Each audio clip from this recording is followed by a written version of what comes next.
सभी को गीता जयंती के शुभ अवसर पर बहुत बहुत बधाइयाँ हो।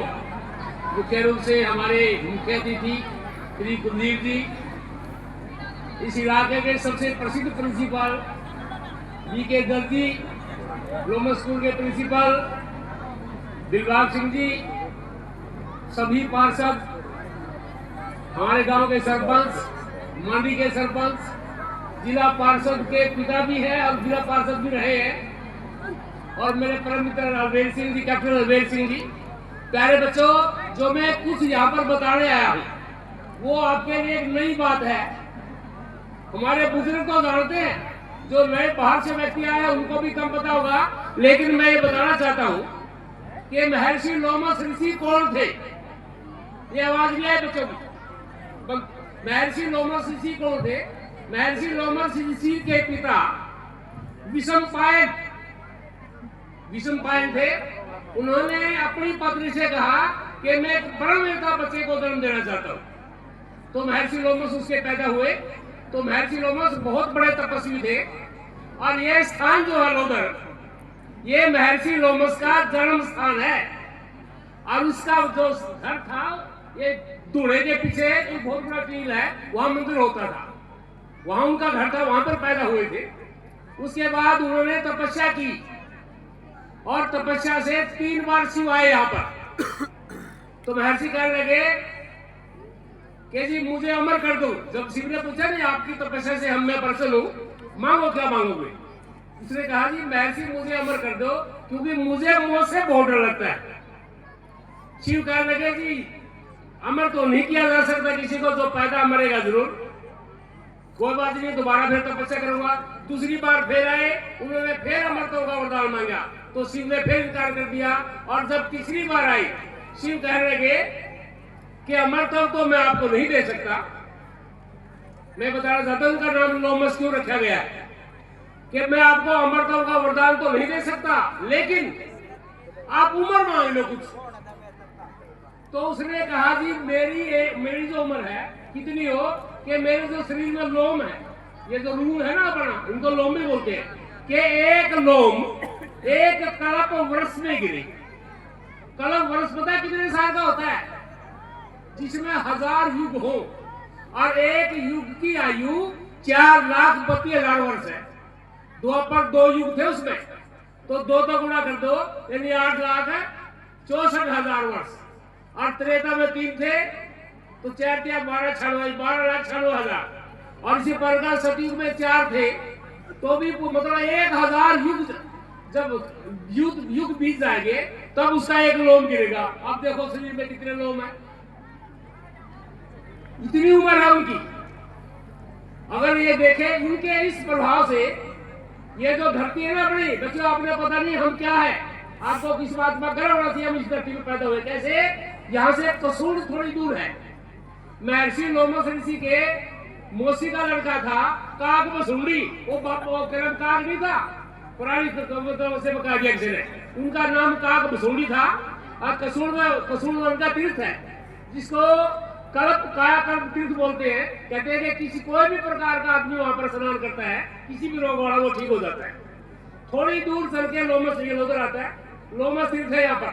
और ये बाबा जी आए थे थोड़ी देर पहले थी 7 तीर्थों की बयान, तो लोधर से इसी खेतों में। उसके बाद अगर हम यहाँ चले, मटोर गांव आता है।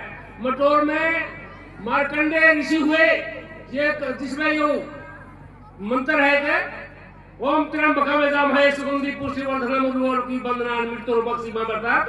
ये कौन सा मंत्र है? मृत्युंजय, महामृत्युंजय मंत्र है। ये मटोर में कितना बिचा अपना 4 कोस का। और मटोर से थोड़ी दूर जाकर किराए कपिल मुनि, जिनका अफगानिस्तान में भी आश्रम है, लेकिन यहाँ पर उनकी धरती है। सब सतयुग के सबसे बड़े योद्धा थे कपिल मुनि, जिसमें राजा सगड़ के 60,000 बेटों को खूब मार के खत्म कर दिया था। उनको आरोप लगा था घोड़ा चुरा लिया। उसके बाद थोड़ी दूर पे चुसाड़ा गांव है। चुसाड़ा गांव किसका गांव है? चमन ऋषि का गांव है, जिसका हम कमल परास खाते हैं, जो पूरा 10 की आंखें फोड़ दी थी और उसे दवाई बनाई थी जिन्होंने, वो इग्नोर हो गया था। चुसाड़ा के बाद थोड़ी दूर है गांव में, ये हमारी भक्ति की बात है। सांगण, बड़े आराम से सुन रहे हैं। सांगण, जो सांगण गांव में बाबा सरंगी ऋषि हुए, जिसने तप किया था और राजा दशरथ के लिए पुत्रेष्टि यज्ञ किया था और 4 पुत्र पैदा हुए थे, वो महर्षि लोमस का प्रताप था। महर्षि लोमस ने कहा था आपको पुत्र होंगे, लेकिन पुत्रेष्टि यज्ञ कौन करेगा? वो करेंगे सरंगी ऋषि। श्री मतलब जो इन्होंने सत्य साधना की थी, इनकी नजरों में लोहा पिघलता था। जो श्रीलंका थी, सोने की लंका, वो महर्षि लोमस की देन है। जब पार्वती ने शिव से कहा कि जी अब्बा ऐसे बोल भटकते रहते हैं, कोई परमानेंट घर बना लो, तो उनका ठीक है मैं जगह देखता हूँ। तो श्रीलंका देखा टापू बढ़िया, उन्होंने मकान बनाया सोने और उसका लोहे का। अंधेरा हो गया, उसका इसका क्या करे? उन्होंने कहा कि उस फलानी जगह पे कब महर्षि लोमस तपस्या करते हैं, उनकी नजरों में लोहा पकड़ता है, उसको बुला के जाओ। तो महर्षि कहते हैं कि शिव उसको लेके गए जब है, और वो देखने लगे तो जो लोहे की चीज थी वो सारी पिघल गई। पीछे से पार्वती रेपल्ले की बरखा वो करती है, छांट करती है और सारा सोना में उड़ जाता है। जब मुझे देखा शिव, ये तो आपने अच्छा नहीं किया, पहले बताना चाहिए था, लेकिन मैं श्राप देता हूँ इसमें आपने आंसू बसेंगे। वो उसने सारा दान कर दिया विष्णु मुनि को। विष्णु मुनि कौन थे? रावण के पिता।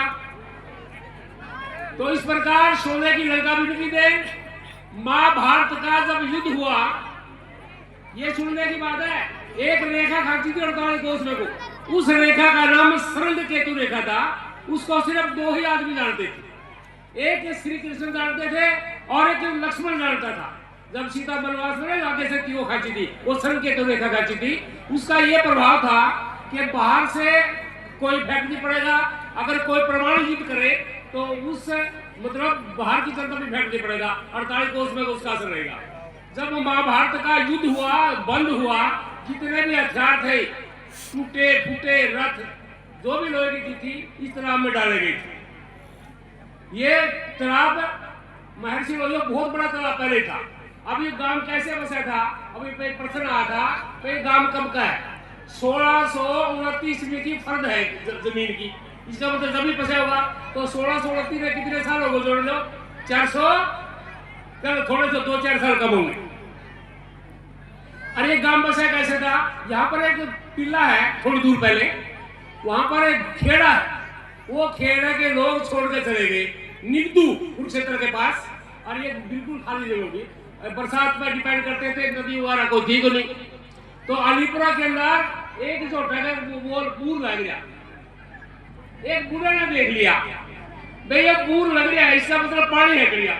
अगले दिन बूढ़ा लोटा उठा के चल दिया। वो अलीपुरा का यहाँ से 4 कोस का पीछा है।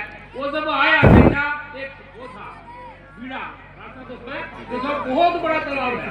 तो उन्होंने यहाँ पर अपनी झोपड़ी डाली और ये गांव बस गया। इसका नाम लोहा मतलब लोधार रखा, जिसमें लो की धार। ये नहीं तो पता था, बताते थे। मंदिर तो ये शायद एक मंदिर है पुराना, जो कि नरवाड़ा के उसने डटी रोने बसा था, और वो उन्हीं का नाम से गांव से भी पहले का था। तो जी सब मेरी ड्यूटी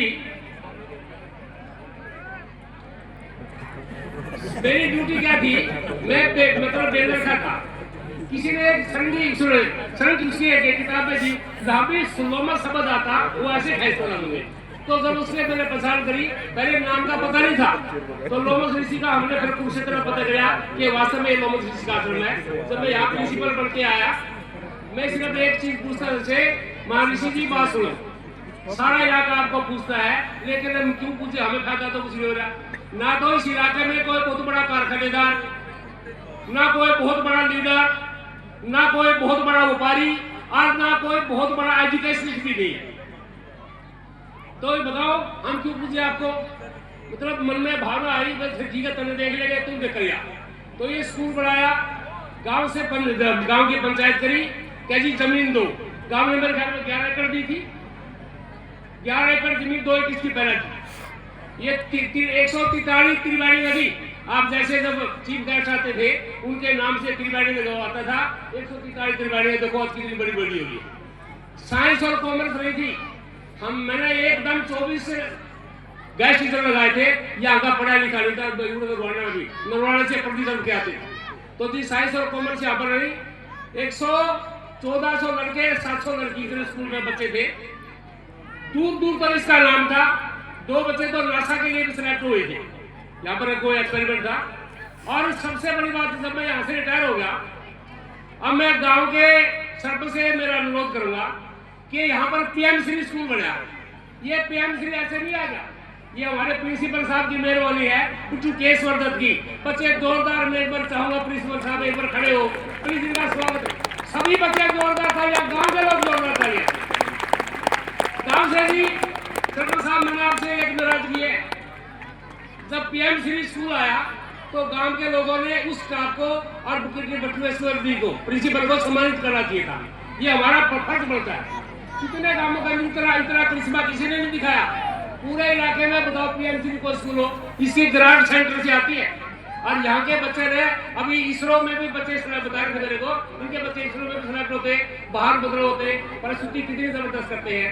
तो ये प्लीज गाँव की पंचायत एक बार स्कूल में जाए, उनको सम्मानित करे और उनके नाम का पत्थर लगवाए, ताकि ये पत्थर, मेरे 8 पत्थर है इसमें, इनका एक पत्थर तो लगा दो बेटा, ताकि पीएम श्री का जन्मदाता कौन था, पीके दत्त जी, और इस स्टाफ के सारे फोटो। तो ये गांव से मेरा अनुरोध है। बाकी तो क्योंकि समय नहीं है, बाकी तो कुलदीप जी से भी मैंने बहुत कुछ बोलना था, गांव के लोगों को, इलाके के लोगों को बोलना था। सिर्फ एक छोटी सी चीज बोल दूं, देखिए अपने गांव में शिक्षा में कोई कमी नहीं है, लेकिन हमें इस बात का दुख होता है यहाँ की बस बाहर होती है शहर में, तो हमारे से ज्यादा पढ़ाई होती हो, हमसे ज्यादा नंबर देते किसी के, हमसे ज्यादा हमसे ज्यादा फीस हो, हम मतलब यहाँ कम फीस हो, वहाँ ज्यादा है। बच्चों का 2 घंटे का वेस्ट होता है और इतनी मेरिट नहीं आती। तो स्कूलों का रिजल्ट 60% है, तो हमारी मेरिट ही 60% आती है। आप बताओ 60-70% से कम कोई बच्चा पास नहीं हुआ। मैंने फिर इसके बाद रिटायरमेंट के बाद लोमस स्कूल खोला। आपकी बार एनसीसी आई तो 2010 में मोहम्मद साहिब जो डायरेक्टर आए थे, एक वादा किया था कि जी मैं महर्षि लोमस यूनिवर्सिटी बनाना चाहता हूँ और उसके लिए आप इलाके का सहयोग मांगता हूँ। एक गांव के लोगों ने मुझे बुलाया, मेरे साथ एक कैप्टन साहब थे, कि जी आप ये कर सकते हो, 800 किले 800 एकड़ जमीन है जो बाबा के नाम है, जी आप ये कर सकते हो, अगर आप हमारे गांव में आके हमसे लोगों को मान देंगे तो आपकी मान लेंगे, क्योंकि आप शिक्षा के जन्मदाता है। तो जी मेडिकल यूनिवर्सिटी के लिए हम कोशिश कर रहे हैं और गांव के लोग क्या है।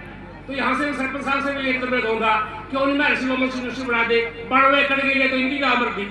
तो फिर इन आप लोगों का सहयोग होगा और बिना वादा जान को दूंगा कि महर्षि लोमस यूनिवर्सिटी इलाके में क्यों।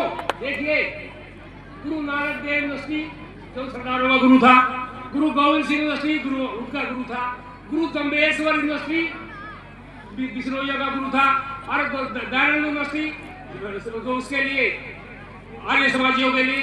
फिर महर्षि लोमस यूनिवर्सिटी का नाम क्यों नहीं, सबसे बड़े वो है। तो इसके लिए प्रोग्राम कराऊंगा। जब भी कुलदीप जी यहाँ पर बोलने आओ ना, ये वादा, ये सहयोग गांव की तरफ से, पूरे इलाके की तरफ से हम आपसे चाहेंगे। इसके लिए धन्यवाद, जय हिंद, और आपका बहुत बहुत स्वागत। आप जितने भी आए उन सबका स्वागत, धन्यवाद।